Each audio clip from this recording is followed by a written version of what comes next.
Welcome back to the Running Wine Mom podcast. I'm your host, Samantha Solinsky, aka the Running Wine Mom. Today we have a very special guest joining us, Cathy Pedrayes, known as TikTok's mom friend.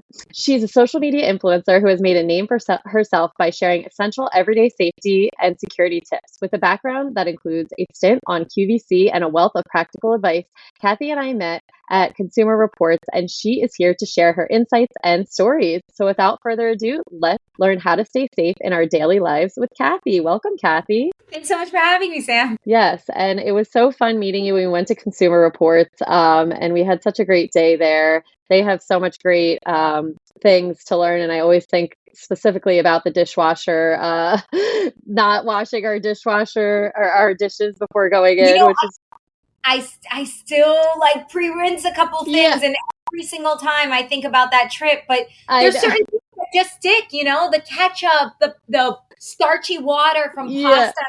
But I do think about that trip. It was funny. My dad and I just had the conversation about it. 'Cause like I was saying, we're down the shore right now, and I started like trying to put the stuff in by not completely washing it. He's like, "You got to wash it all off." I'm like, "Well, at Consumer Reports, they said." It's true. I've been posting videos from that day. I know, same. I really am the same. I posted the laundry one, and then I was like, there's so many other great things that I have like that I need to get to. But yeah, that was a fun day. So to start each episode, we start with our wine, and wit of the week segment. This is where we share our favorite bottle of wine, vent about something that has been bothering us, and celebrate our recent victory. So grab a glass, take a deep breath, and let's get started. All right, Cathy, what is your WINE of the week? So my favorite wine? Yes. Or drink, if you have like a favorite cocktail. Or non-alcoholic. Yes. I do have a favorite. I mean, I like ice wine, but it's just very, very sweet and not something you can drink a lot of unless you have a raging headache. But my favorite drink overall is a French 75 with gin. Oh, the original way of doing it. That's a good one. And a little Saint Germain. Oh, nice, perfect. I love that. I haven't had one of those in a very long time. They're my go-to. I love them. And what is your WHINE of the week? You know what? I'm a little annoyed with like some of the stuff some influencers are posting right now where I'm like, that's wrong information. Oh, yeah. I got to like film a whole bunch of corrections because people don't bother to take 2 seconds to Google something. Right. They give bad safety information, which is that obviously you could give bad, I don't know, how to make a grilled cheese sandwich, and you could tell someone the wrong steps and it's not really a big deal. But safety information having to do with like car seats and stuff like that is a little annoying. So, yeah. This morning I got a DM about it as I was getting ready, and I'm like, this is annoying. This girl is annoying. I just saw something with, it was like putting a rubber band at the bottom of the car. I just thought of it when you were saying car seat, at like the bottom of the car seat to help you loop it better or something. And it was something like so simple, but also I was like, you're never supposed to add anything on. It was like a car seat hack. And I'm like, yeah, but you're not supposed to add anything on. And so then there's all these people that are like, oh, maybe I'll try this. And it's like, I think the only rubber band situation that is probably okay is like when you're rear facing and you have that long tether strap. Right. Like swinging around the car. Yeah. So like it usually comes out of the box. Like if you have one of those convertible car seats, it usually comes out of the box like rubber band. Other than that, I do not know why you would need a rubber band for anything else. Yeah, it was really, I'll have to find the video and send it if I can find it and send it. But it was just but I'm sure you get super frustrated with like, you're like, this is not correct. People are another wine. Yeah. So what is your win of the week? Well, I have a big trip coming up. I'm headed to LA in a couple of days to fun. Do a big project with TikTok. So I'm excited about that. I'm not excited. I'm going to be leaving my kids for almost 2 weeks. So I'm not excited about that. I wanted to bring them with me, but I'm literally working from like 10 a.m. to 9 p.m. with just a couple hours break in between. Right. So all they're going to be doing is sitting in a hotel room. Like I can't even go out with that, Right. So we were like, it's more comfortable for them if they're at home with their family. We have grandparents visiting, their niece, like cousins are back from summer camp and stuff like that. And, aunts back from vacation. So like back home, they've got, 8 adults around them to play with, and the alternative is sitting in a hotel. So, I mean, it's a win for me work-wise, a little annoying, maybe a wine. Yeah, I know the mom guilt with working is so real. And really though, I feel as though we feel it more than our kids do, where of course they'll miss you, but like they're going to be having so much fun, like you just said, with family and Yeah. cousins. And by the time you get back, they're going to be like, oh, what? We had so much fun. The part is bedtime, because I Oh, do yeah. stories generally. So I'm just gonna like pre-record some Yeah. story times and Oh, then like that's perfect. text it to my husband. He could play it Yeah. from his phone. I wish I had one of those Tony things that you Yeah. just Yeah. call. But anyways, I don't have one. It's all right. With technology, we're so lucky to be able to, FaceTime or record a video Mhm. to send to them and they can see. My sister travels a lot for work and that's a lot of the stuff that she does. So it's nice to have that option, which is, good for the kids to be able to see all the time. It's true. I always like to ask my guests, what is one significant challenge you've successfully navigated shaping your journey to where you are today? I think there's always a challenge, like every Yeah, day. there really is. I mean, I guess a big one would be, maybe like a lack of inspiration sometimes, or like burnout. I go through these moods, right? Where a slump, I'll say, where like you're like, I don't know what to post, like nothing matters, nothing's getting me excited, nothing whatever. And then I go through these, I guess, peaks, which I'm kind of in right now, where there's so much I want to talk about, but I'm like, the algorithm will not let me post 6 videos a day. Like, Right. gonna hurt my account. Yeah. So anyways, so I think that's, I don't know that I've navigated it, but considering that like 3-4 years later I'm still doing it, I guess that speaks for itself, and that Yeah. it's somehow working. No, yeah, that's amazing. And I feel as though like sometimes I feel the same way where you're like, okay, I have these like 3 ideas and I want to post them all today. And you're like, no, you just have to post them over a few days. So I have to literally write down, like, even if it's not a part of my content calendar, like okay, you put it here and then you're like, okay, I have it. It's there. It'll be there. The world will see it. But it's hard to not want to post it all when you're excited about something. Yeah, I don't have a content calendar. Oh my gosh. I just literally will be like, what do I feel like talking about today? Unless I like am in a mode right now. Right. I have so much. So for example, it's kind of back to school time. I had all these back to school videos planned about backpack, about blind Right. spots with SUVs, which I've done before, but then there was that tragic story in the news with the 12-year-old girl. So, well, not tragic because she seems to be okay. But Oh, good. yeah.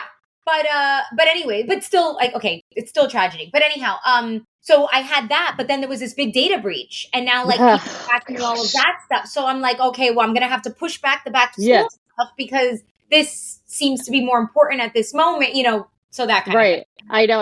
When I saw that last night, I'm like, oh my gosh, I wonder what you're going to say about that because that's kind of crazy. And I've seen like some funny things. People are like, nobody even cares because we're already, like as a joke, like the way that, the world is kind of going today. But then I'm like, no, but really, like, what the heck are you supposed to do? I know. It's kind of like a little bit of both, because Right. data breaches happen like that all the time. Colleges get, hacked, and they have your social security information. I'm pretty sure the government has Yeah. also been breached. Yeah. If I remember correctly, like not that long ago. So it happens a bunch, and it depends how the criminal decides to use it. Yeah. The worst case scenario would be opening accounts in your name. And then I don't want to say best case scenario because this is probably the most effective, but using that information to like social engineer scams Yeah. Yeah. is, I mean, Probably. Yeah. very profitable. Right. Gosh. All right. So before we get more into all of that, the Running Wine Mom, we start off with a little fitness. So what is your favorite way to stay active? So you know what I've been doing recently?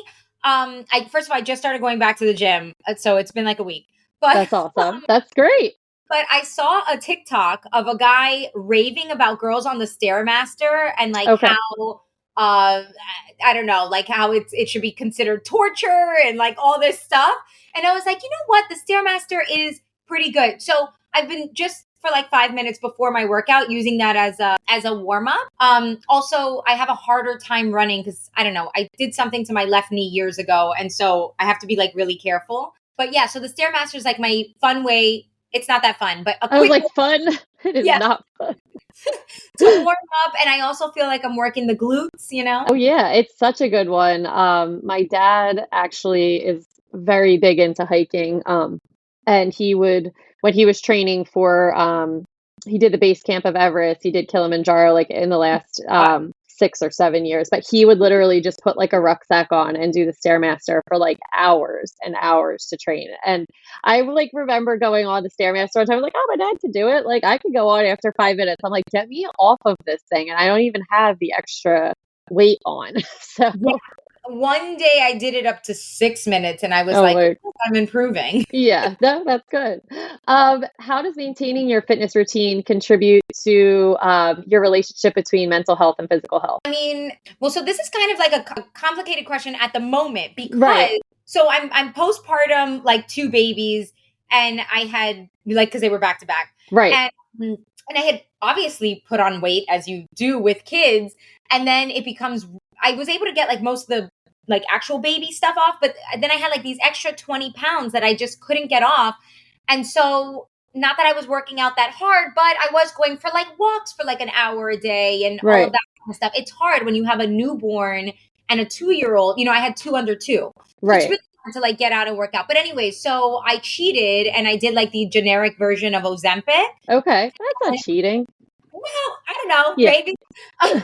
it, it got maybe you the fact that, like, boost. yeah, right. It was a boost. So I got those 20 pounds off, and then it became easier to work out. I mean, okay, and I'm not like promoting the drug. I didn't have any side effects, and I, went to doctors and all that stuff. But it did become easier to work out because, well, one, I felt better about myself. I felt Yeah, like I had a motivation of like, okay, now I need to maintain this because now I'm in the process of weaning off. My goal is not to, stay on it forever. right. Mm, but anyway, so it gave me like that motivation, and then also that extra weight off made it easier To to work work out. out. Yeah, Like yeah, my heart rate is so much more stable, right. right? So yeah, so it's a weird question to ask, but I feel like right now I'm feeling really good about myself and everything because I'm back at the weight I was Pre before I had my first, and so my clothes fit in my closet again. Yeah, that's good. That is such a motivation, and it's great for your mental health. And I actually had a guest on in I think the beginning of July, and she talked. She's a nutritionist, registered dietitian, who was very much positive in the GLP-1 area because you hear a lot of negative things about it. And she just talked about like there are, of course, there's bad side effects, but people are focusing on them rather than the positive side effects that are happening because of it. Like, people who are losing this weight, now there's not as many heart issues or the stress on, your knees because you're losing this weight. So I think it's something that if you're, it's not going to be a crutch forever. And you were that weight before you had your babies. So it's not like Right, you're trying to lose this 5 pounds that you were never able to lose in your life. You were just right. getting back to where you were. So, Right. Yeah. I was not going to replace my entire closet. That would have cost me $1 million. yeah. Um, but yeah, I mean, it has, it has been good, and luckily I didn't have any Side bad effects. side effects or anything like that. So That's it's awesome. been easy for me. But Good. um, so the next thing is parenthood. And I always ask my guests, tell us about your family. so I have a 2.5-year-old. He's the oldest, the boy, and then I have a 1-year-old. She just turned Oh, like a week ago. oh, that's awesome. And then of course my husband, and we have an au pair. Okay. And for the summer we have grandparents that live with us too. Oh, that's And awesome. then they go back to Florida. Oh, Snowbird cool. situation. Yeah. Love that. Um, but yeah, I mean, I don't know. Yeah. The kids are great, and I think like I'm really lucky in that my 2-year-old or 2.5, he doesn't really have like terrible twos kind of moments. Right. Moments, yes, but it's not like a pattern thing, a Uh-huh. larger pattern. So I'm pretty lucky in that I think the kids are generally pretty easy. My daughter's a little bit more feisty. She's a little bit more of like a Velcro baby, she's a little bit more independent, a little more, she doesn't want to be, she's a little more like, no, I'll do it, even 1 years old. So she's a little bit more feisty. But even then, I'm just like, this is how it's going to be. Like, I need to put you down so I could cook you food now. Sorry. Right. I know, like, I wonder if it's like the second child because my daughter, it seems really similar in the way you're just explaining it. Willow's like independent, but in a good way. She, does everything. She's a rule follower. And then Parker is just like the opposite. Like Willow never had terrible twos. She didn't like and Parker is in his twos and he's just it's different but still awesome. Like it's just you're in the thick of it right now and that's We'll see what happens, but I can't complain. She eats well. She won't try new foods. I mean, right. Try new foods, but she won't let you like feed her. If she doesn't feel like eating, she doesn't feel like eating. Right. But she eats well, sleeps well. So like awesome. Yeah, that's really the important things you can have. And she'll go in a car seat without fighting. Oh, there you go. Top 3 things. That's a win. What do you think you were least prepared for in parenthood? Maybe the lack of sleep, especially in the beginning. But actually, I don't even know because I used to work overnights. And so I worked from 1 a.m. to 7 a.m. And so my sleep schedule has always kind of been all over the place. My productivity did drop a lot because I was just sleeping at odd times. And then when I was awake, kids were awake. So I was with them. But maybe the sleep situation. I think I was a little prepared because I worked overnights, but it was slightly more extreme. Yeah. And that's like, you sound like my husband because his schedule, he's shift work. So he's 2 weeks of overnights, 2 weeks of day works, but he was fine. He was much, I won't say fine, similar to what you're saying. He was much more adjusted than I was to getting weird hours of sleep. With Willow, it was just really hard because I was like, what the heck? I've never experienced this. I'm very much like routine sleeper. I've never had a routine ever. Since I was a little kid. Never had a bedtime. So I guess that's the benefit. Oh. And what is your parenting style? To think I'm a gentle parent. I think so. I'm not permissive though. And I have found that trying to reason with the kids seem to work. Right. Even though they have no clue what I'm saying. My daughter's a little different. She's 1, she doesn't care. But my 2.5-year-old, he would scream that he wants something. And I'd be like, no, sorry, you can't have it. This one is dangerous. Let's do this instead. Or I try not to say no too often. Right. I'll be like, you can't do this right now, but we could do this, or we could do it in a few minutes or whatever. And it seemed like the more I talk, I know he has no idea, or not no idea, but he's not fully grasping everything. But it just seems to like confuse, I don't know, distract him from whatever happened. It seems to work. I'll let you know if that works with my daughter. I don't know. I think it's like giving them that when you give them the choice, they think that they're still in charge, which is what they want in general, is to be making the choices and with all of that. So I do think that I distractions is like, I think the only reason I'm surviving parenting, and I don't know, like distractions and choices. So I think there's something to it. Yeah. I also try to say yes to as much as possible. I like, sometimes like he did have a moment where he wanted to brush his teeth. He wanted to turn on and off the lights. He wanted to get his pajamas. It only lasted like a week or two. Right. But it slows you down when you're trying to do bedtime and whatever. But I was just like, I don't know. What's the big deal? He'll go to bed later. At that time, he wasn't in school or anything. So it was just like, whatever. Yeah, whatever. And what is one piece of advice that you would give to other parents? I guess just talk a lot. And they seem to do what you say.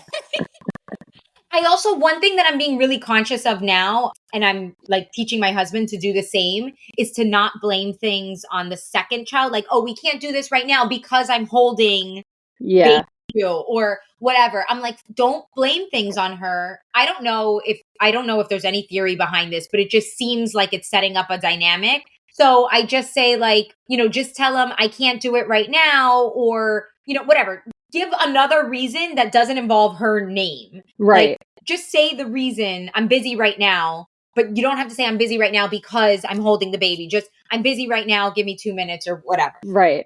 Yeah. I read there was something where it was like when you bring like the second baby home, even when they're little, is to balance that off is not to not the blaming thing of like, but you could say the same things to the baby, even though they have no idea what you're saying, but the older one kind of understands where you're like, no, I can't pick you up right now because I'm playing with, this one. And I try to do that like randomly and I'm like, this is so bizarre, but I think like there is something to it where you're not constantly like to the older one, no, I can't do it because of the little one. You say to the little one, no, I can't do this because of the older one, and they kind of feel like a balance, I guess. I don't know. Yeah. They're pretty good as siblings. Like they're getting to the age where they play together. He Right. rides a little balance bike around the house, or walker, and they chase each other. For me, that's okay. great. I'm like, use up the energy, and also it's easy for me to just watch them from one place. Right. Yeah, they do. It gets because mine are same age difference as yours, but Willow's 3.5, Parker's 2, and they finally in the last like probably 3 months, everyone kept saying, "Oh, they'll be best friends playing together," and I'm like, "Yeah, I saw them playing together, but like not the way that I imagined it." And now it's really nice because they can have like little conversations and they have this little friendship, which is what everybody kind of said, and finally happened. Yeah, we'll see how long. Yeah. Still in the early stages, so I don't know Yeah. what's a moment versus a pattern versus. Right. We'll see. Awesome. All right, so let's get into you and what you do. So can you tell us a little bit about your journey to becoming a social media influencer focused on safety and security tips? Yeah, I mean, I guess like everybody else probably that's big on TikTok, it just started with posting videos on TikTok. And at first I was just doing trends and stuff, but then there was like this random things trend. And one of the random things videos that I did was about like things I keep in my safety and my first aid kit that are unusual. And it was because I had taken like a really intense first aid course. That's like the kind of course that first responders take. It was like in college. So it was like 4 months or whatever. So there were things like, a paper cup, or, I was saying how I keep things for diabetics, like even though nobody in my family is diabetic, like little sugar boost packets and stuff like that. So anyways, so then from there, I started posting like more safety stuff. I had posted other stuff too, but I realized that what people cared more about was the safety stuff. So then I started sharing some of the things I had learned at work. Cause, as you mentioned, I used to be a host on national TV, and we had the data privacy stuff was a real issue there. Cause with live TV, this weird thing happens where people feel like they really have a relationship with you, but it's totally one-sided. Right. And so they don't, then when they see you in real life, sometimes they're just being friendly. Sometimes they're being creepy. It's kind of hard to tell as the person on the receiving end of that. So, we had issues where people would show up to people's houses or send letters. Sometimes it was threatening. Sometimes it was friendly, but the friendly even comes off as threatening when you don't know who's on the other side of it. And so I started learning more. And we also had people at work, that used to work for like the government and stuff like that trained us on like best practices. But as a result, I started learning more about how this data is public to begin with, and how come this is a problem. Why do they know where I live? Like that kind of thing. And it took me down the rabbit hole of like the data privacy, data security stuff. And then I guess I'm an expert in the same way that like a journalist is an expert, right? Like I'm just like so embedded in the space and talking to so many people that I've developed an expertise in that space. That's awesome. And then you have your blue dress, and you have where did that come from? So that was when I first started posting videos, I was trying, I don't know, I had like developed a bit of a character where I was trying to be kind of Stepford mom-ish and giving tips. And I used to wear my hair in like a bun too, which was terrible because I've never been able to actually do a bun. I don't know. But basically what happened was my grandma, she passed away a month after I had started posting, but the pearls were kind of like a nod to her. And I wanted to come up with an outfit that incorporated that. And so the dress I just picked because I thought it was a good color with the pearls. I thought it looked like casual enough, but formal enough, whatever. And then she was somebody who was more like, I don't know, she died at 98 years old, right? Like it was a different era of fashion. And so she was somebody who liked more of like the fit and flare kind of dresses and that style, that like old school style. So it was kind of my take on it. And that's why I used to wear my hair up too, because it was just me incorporating that. And then, and then it just became like more casual and kind of became my thing. Oh, I love that. Yeah, when we met, well, I said, like, I love that color blue, It's and a I was great thinking, color. yeah, I was like, "Oh, wow, her dress is so pretty," and I did not follow you on any, platforms at the time, and then I'm like, "Wait, oh my gosh, this is her thing. This is so cool. I love this about, like," and also it's nice because you don't have to figure out, like, what you're wearing for anything, like, a Oh, uniform is great. it's such a blessing. And this was not a dress that I bought for videos. I had it for years. And then Right. I got more off of like Poshmark and stuff. But it's actually like I feel so bad for like fashion influencers or whatever. Yeah. It's so much pressure of like what's the trend? What do I wear? Like I feel like and this was just chance, but I got lucky in that I have a dress that's like a really nice fabric so I can wear it in professional. It is open back a little bit. So, but I can wear it in professional settings. I've worn it to NATO. Like I could wear Oh, it in yeah. settings, but it also is casual because it's just a skater dress. Like not a, you could, dress it up, Yeah. dress it down and the fabric is not like a wrinkly fabric. I mean, that was just chance, but I just happened to pick a good dress. Yeah, no, that's so true because like you're saying, so it's like people when they see you, you have to wearing them to these important events is important and for them to recognize you, I think. And that's just cool that you can dress it up or down, which is great. I did have a one time, well, being pregnant, obviously the dress didn't fit. Back to we were talking. So I had some alternative dresses which were similar color. But one time I was doing a keynote speaking event for the Better Business Bureau, and I was like, well, I'm gonna try to wear something a little different. I put like a sparkly blue blazer, light blue though, and people were very disappointed that I didn't have the dress on. So I was like, don't worry, I'm gonna come back tomorrow with the dress. So Oh then my I god. did, and I came back to the second day of their conference, which I had no obligation to be there for, just to take pictures with the dress. Oh, I love that. Yeah. That is really cool. That's such a so probably something that you maybe did not think about for the future that you're just Well, like, "Oh, I'm just gonna wear this dress," and now it's like you. That's yeah. what people Lesson learned. Like yeah. I'm not switching up the outfits. Yeah, and it's good that you got all the quality of it, so that's great.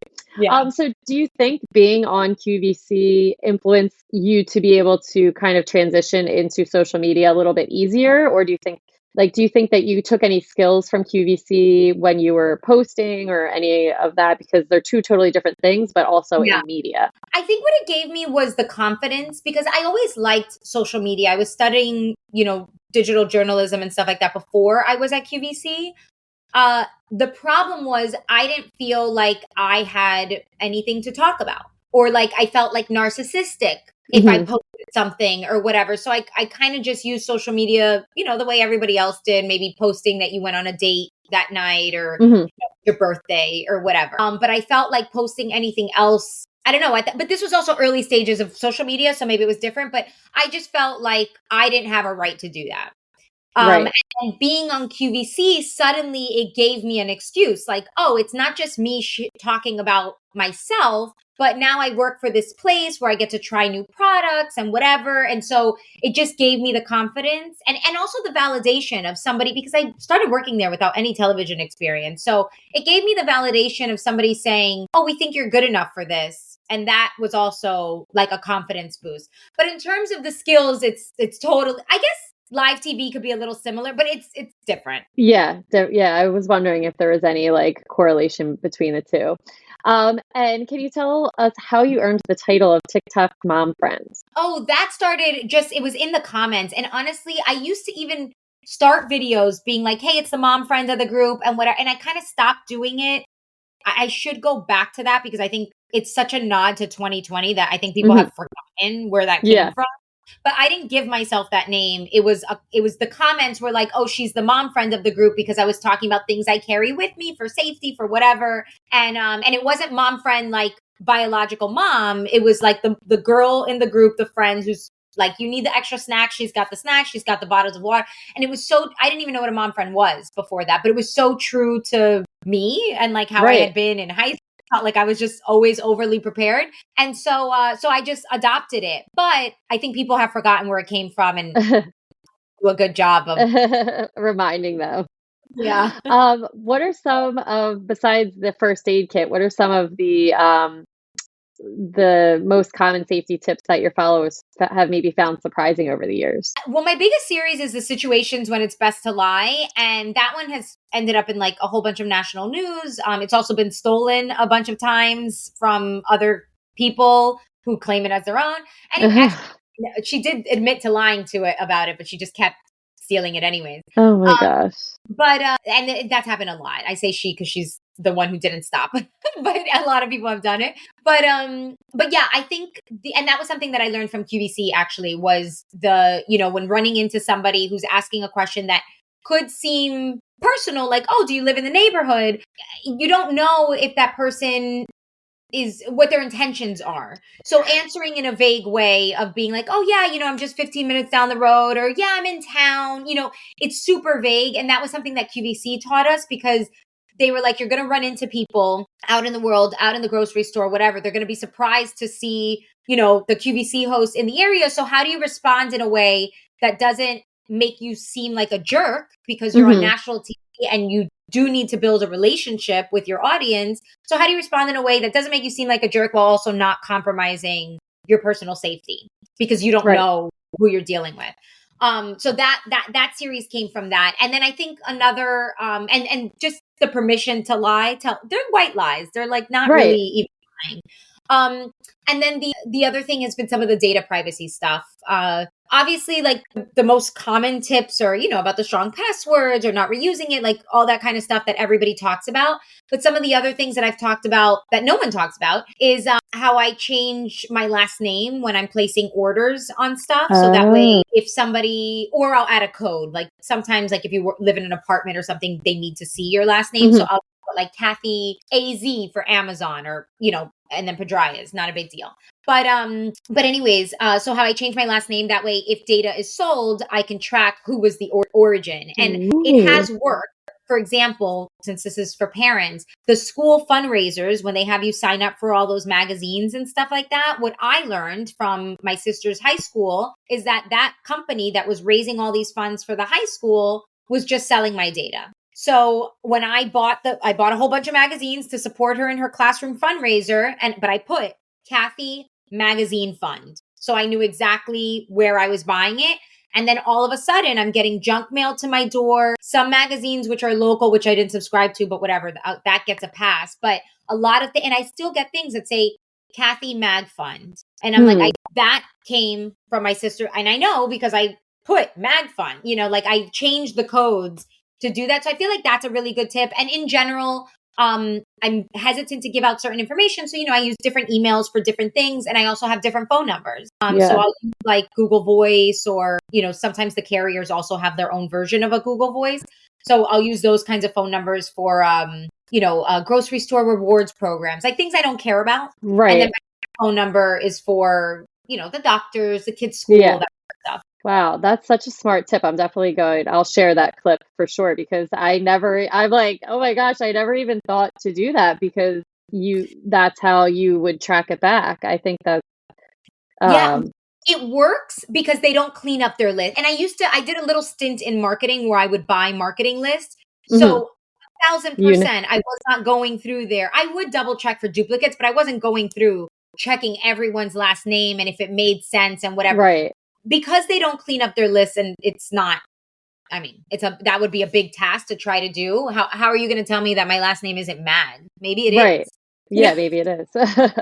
So anyways, that's why it works, but it's a good, the only downside is that, once your data is sold, there's nothing, what are you going to do? There's nothing you can do. Yeah. Exactly. But I did call the company and tell them like, you can't do this. You didn't have permission to do this. I don't want you doing it again. And are they required to listen? No, but I think if enough people do that and bog down their lines, they'll just be like, all right, we got to start taking it seriously. Yeah.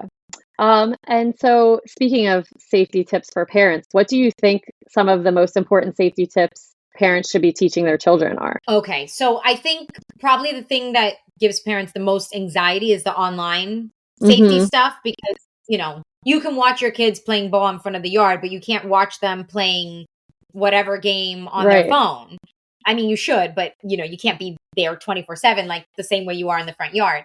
But I think to calm some of those anxieties, I would say, one, you already know what to do, because literally everything you would teach your kids to do in the real world applies to the digital world. It's the same world, right? Same strangers, same. It's just we're interacting with strangers, but we also interact with strangers every day in the physical world. That's totally fine. When you ask the grocery clerk where your favorite cereal is or whatever.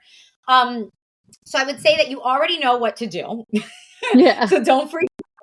And then I would say that, this is the harder part, but it is important to be familiar with the apps that they're on. It's important not to overreact. Kids are going to curse. They're going to it's all going to happen. Don't take away the phone. That's not teaching them how to manage their situation. Of course, there's extreme scenarios where, say, there's crimes involved and whatever. Right. You're like, we need to take away the phone because I need to figure this out. But I'm talking about, just like your average everyday social media, whatever. But you teach your kids, so be familiar with the apps, be familiar with trends, definitely go through the settings and turn things on like 2-factor authentication and all of that. You also want to teach your kids how to block on social media, on WhatsApp, on whatever they're on, games, how to mute when they're gaming online, mute the chats, because there's a lot of adults, they use adult language, adult jokes that you don't want your kids, maybe listening to depending on their age. So just mute the chats, no audio. You could also do private servers depending on some of the games. They need to know how to report people, and they need to use those functions because they're going to come across scams. They're going to come across these text messages or DMs that say, are you looking for a sugar daddy? It's a scam. It doesn't necessarily mean that somebody is targeting your child in a, totally. That happens too. That's a different thing. But, you have to be able to report these accounts so that, it's not a perfect solution. The apps are, and the games are trying to do something about it. So, but if no one reports it, kids need to know how to do that. They need to know how to identify misinformation. They need to know how to, see scams, how to fact check things. Like there's a lot of just random stuff on the internet, and it's a whole bunch of information at once. Oh, and the other thing I would say, and this is important, is if you have no idea where to start, let's say your kid has already been online for a little bit and they're on social media and you're not even sure what they're into, go through their feeds with them, their feed, their page, because the algorithm is catered to every individual person and it'll show you what it thinks you're most likely to engage with. And so if you're seeing themes of body image, of depression, of I don't know, drugs or something like that, then the kinds of conversations you need to have with your kid. If you're seeing things about somebody making cotton candy or crayons melting, you're good. Right. I don't know how I got fireworks. Oh, I don't know either. I'm like, oh, you are good. Yeah, but I don't know. But anyways, the algorithm will kind of tell you where your starting place is. And then the other thing is I feel like I could talk about this forever. I'm going on, but you can also reset the algorithm. So if you're seeing your child is getting themes that are not great, sit on their phone once a week and you go through and report not interested. Here's a cooking video. I'm going to engage with it because I want my kid to get more of the cooking video or more of the math homework videos or whatever. You can also teach the algorithm, stop serving me this kind of stuff. And I do that all the time. Right now, it's election season in the US, right? And yes, I like some political videos, but I don't want every single video on my feed to be political. And so when I start noticing that it's too much, I start swiping, I clear my cache, I stop liking, and then I'll start intentionally commenting and liking on other types of videos just for diversity. Right. I love that tip because I've never, again, heard of it. I mean, for myself too, I do that for myself, like you said, not probably as often as I should, but I've never heard a parent say they've done that for their child. And I think that's really important for parents to know and just understand, you can change it, what they're seeing, but they might not think that. And also to really understand what are they looking at. It can give you insight, that's an amazing tip. Oh my gosh, I have so many things I want to share from it, from what you're saying, because just to add to that, there is a lot of fear in parenting groups online, especially Facebook and that kind of stuff. Well, parents will automatically be like, take it away, put spyware, monitor everything. And there are monitoring tools, use them. They're great, but it's quick to just, see that and get afraid and, do all of that stuff. But that's not really the best way. The best way is to teach them how to work through these problems so that way they can keep doing it in the future, because you're not going to be around forever. Right. You're going to be 18. They're going to go off to college. So the goal is to teach them to ride their bike, to drive a car, to manage their online persona. And I mean, to give kids a lot of credit too, I think a lot of like teenagers and stuff like that, they're pretty good. Like their emotional intelligence is way better than it used to be when I was a kid. They're more aware of like bullying, and like they seem like a much more positive generation. Right. Yeah, So I think so. there's bullying too, of course. But you know, to give them credit, I think they can navigate it. We just need to set the like guardrails. No, and I love that because so much of the stuff, like you just said, I just read The Anxious Generation, which was very eye-opening, but it was all about teens and social media and, you know, a lot of holding off, which is fine, but once they get there, what are we doing? Because and there's not a lot of that, of teaching how to teach your kids to navigate with something as simple as that tip of figuring out what their algorithm is. Yeah, So, and that helps for, of course, when they get that first device, the iPads and all of that. right. Also, there are transitional devices, right? So you don't have to go get your 8-year-old the iPhone right away. Like Hmm. there are, Verizon has the Gizmo watch, which I think is pretty popular for that. That's what we did in my family when Yeah. my like old enough to, you know, ride her bike around the neighborhood and call a few people, but not really old enough to have the responsibility of a smartphone. I think there's also some like limited phones. Like I haven't used the Bark phone personally, but I've heard people talk about it. So there are like these transitional devices. I think also the Bark phone might be a little bit older. The Gizmo, like some parents started at like 5 years old. So Right. it Yeah. kind of, but just know you don't have to immediately jump to the $1,000 smartphone. Yeah, that's great. So, a lot of your content is, you know, it's obviously very engaging. You have some fun to it as well, but how do you kind of balance the seriousness with the fun that you incorporate? I guess, well, for one, so I don't typically reference, I don't often reference what inspired the video.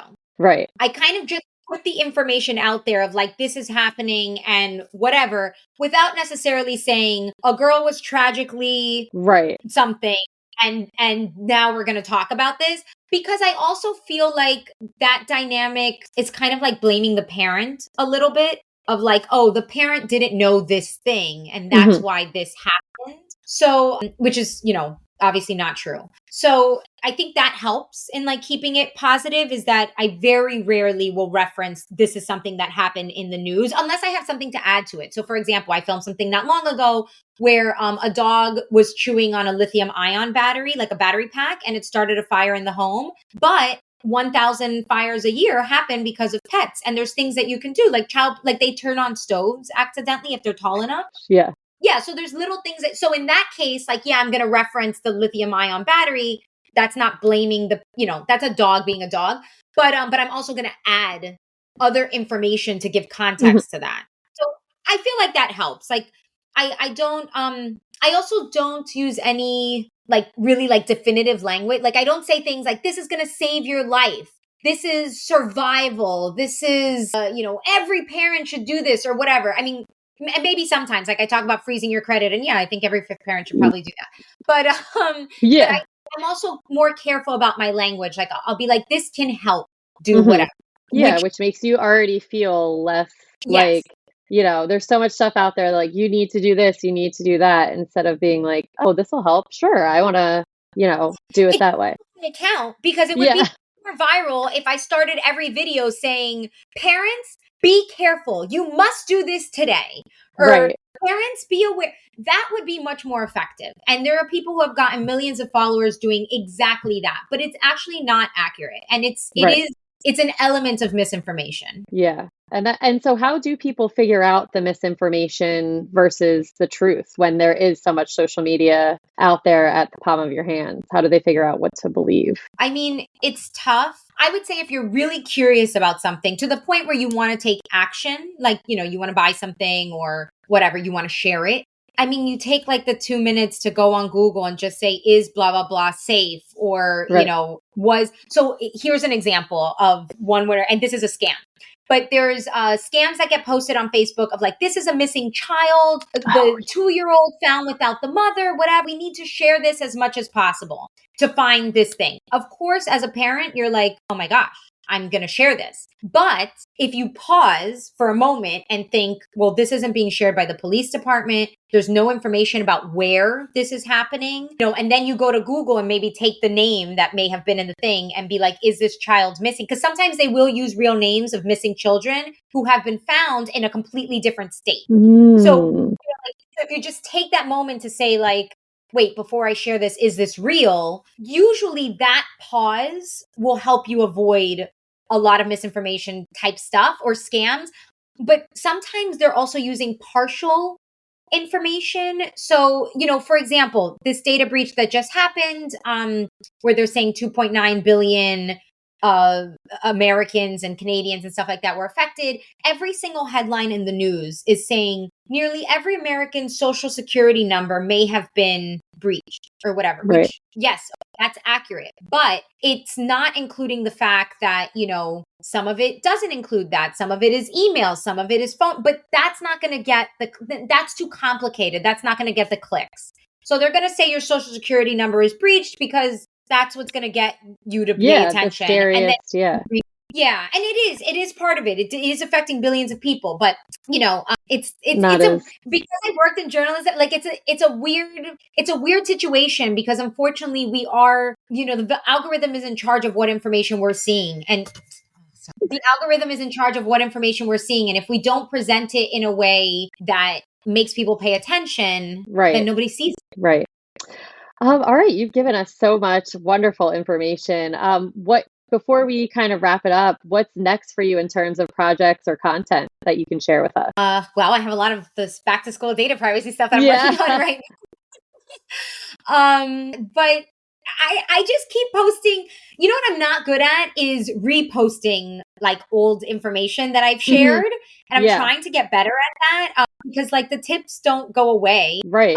So I don't know, but there's always new things that are happening. I feel like you come to me when you want information and I'm always open to requests, but it's like child safety, online safety, obviously the digital safety stuff. And I do talk about fire safety as well, not as much, but sometimes there's like some interesting things that happen like in the news with those dogs that I talked about where I'm like, oh, I happen to know about this because I have a relationship with the Fire Safety Research Institute.